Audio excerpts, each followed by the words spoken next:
Hey people, welcome back to Medex and I would like to welcome you all in a brand new episode of Health with Homeopathy. So आज का जो हमारा topic है वो है jaundice.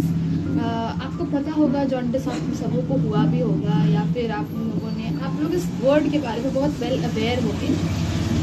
कभी भी अगर किसी तरह का डिस्कलरेशन देखने को मिले, स्पेशली येलोइश डिस्कलरेशन देखने को मिले विजिबल जगह पे, जैसे आंखों का स्क्लेरा हुआ, टिप ऑफ दी ये नेल बेड जिसको बोलते हैं यहाँ हुआ, टिप ऑफ द टंग हुआ, अगर इस जगह पे थोड़ा ज़्यादा येलोइश डिस्कलरेशन देखने को मिल रहा है या येलोइश अपीयरेंस देखने को मिल रहा है तो इस कंडीशन को हम जॉन्डिस बोलते हैं। ये जनरली हमारे ब्लड में अगर बिलिरुबिन नामक पदार्थ जो है वो बढ़ जाता है उसके वजह से होता है। जॉन्डिस होता क्यों है? बहुत सारा कारण है, एक कोई स्पेसिफिक या एक कोई फिक्स्ड कारण नहीं है जॉन्डिस में। हो सकता है कि आपका जो आरबीसी हो जिससे बिलिरुबिन निकलता है वो बहुत ज़्यादा टूट रहा हो, ये कारण हो सकता है। या फिर लिवर में जाके यही आरबीसी जब ब्रेक डाउन करता है तो उस टाइम पे ये अनकॉन्जुगेटेड होता है। ये थोड़ा मेडिकल टर्म है, जो मेडिसिन रिलेटेड लोग होंगे या फिर जो मेडिकल रिलेटेड बच्चे होंगे वो इस चीज़ों को ज़्यादा बेहतरीन तरीके से समझ पाते होंगे जो मैं कह रही हूँ बातों को।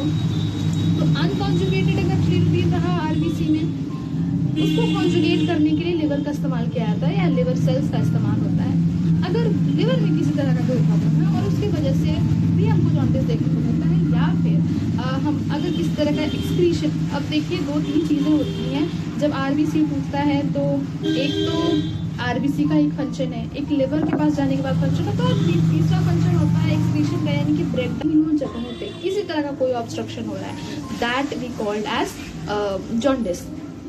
ठीक है। आपको मलेरिया हो सकता है, मलेरिया का कॉम्प्लिकेशन है, बहुत जल्दी आपका आरबीसी टूटेगा। आपका लिवर में कोई प्रॉब्लम हो सकता है, हेपेटाइटिस हो सकता है, या फिर वायरल कुछ भी हो सकता है, उसकी वजह से जॉन्डिस हो सकता है। या फिर बिलियरी ट्री बोलते हैं जिसको, वहाँ पर ऑब्स्ट्रक्शन अगर है तो उस जगह से भी आपको जॉन्डिस हो सकता है। होम्योपैथी में ट्रीटमेंट अवेलेबल है? हाँ है। होम्योपैथी में बहुत सारी मेडिसिन ऐसी हैं जो जॉन्डिस पे बहुत अच्छा काम करती है, लेकिन सबसे पहले हमें ये देखना होगा कि इसका कारण क्या है, किस रीज़न की वजह से होगा। सो इस एपिसोड में हम लोगों ने बात किया जॉन्डिस के बारे में, उसके कॉजेस के बारे में, एंड माइल्ड सिम्टम जिसको हम कहते हैं डिस्कलरेशन। नेक्स्ट एपिसोड में हम बात करेंगे कौन सी होम्योपैथिक मेडिसिन है जिसका इस्तेमाल हम जॉन्डिस में कर सकेंगे। So stay tuned with us and thanks for watching.